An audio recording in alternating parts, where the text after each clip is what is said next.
दोस्तों, अब कहानी पहुंच चुकी है अपने सबसे अहम और आखिरी पड़ाव पर।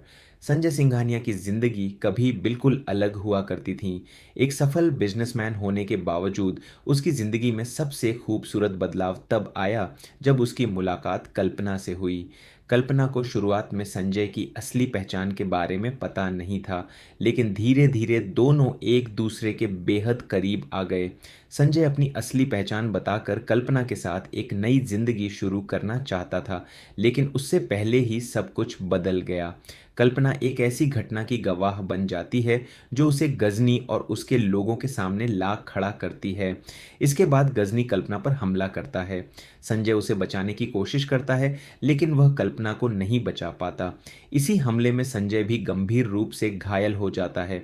चोट का असर इतना गहरा होता है कि उसकी याददाश्त लंबे समय तक नई यादों को संभाल कर नहीं रख पाती, लेकिन एक चीज़ वह भूलना नहीं चाहता, कल्पना, और दूसरा नाम जिसे वह किसी भी कीमत पर भूल नहीं सकता, गजनी। अपनी कमज़ोर याददाश्त से लड़ने के लिए संजय तस्वीरों, नोट्स और अपने शरीर पर लिखी जानकारी का सहारा लेता है।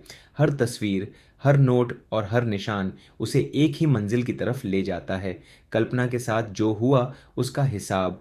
और अब वही सफ़र अपने आखिरी मुकाम पर पहुंच चुका है। संजय और गजनी आखिरकार आमने सामने हैं।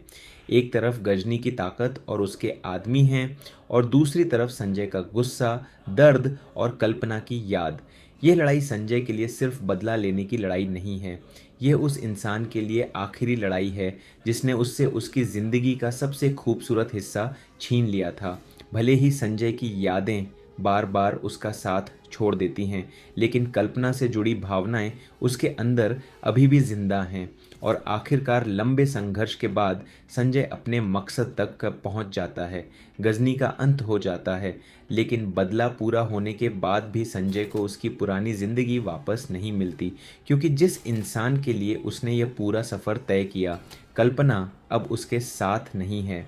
फिल्म का अंत हमें वापस संजय और कल्पना की यादों तक ले जाता है, और यहीं गजनी सिर्फ एक रिवेंज स्टोरी नहीं रह जाती।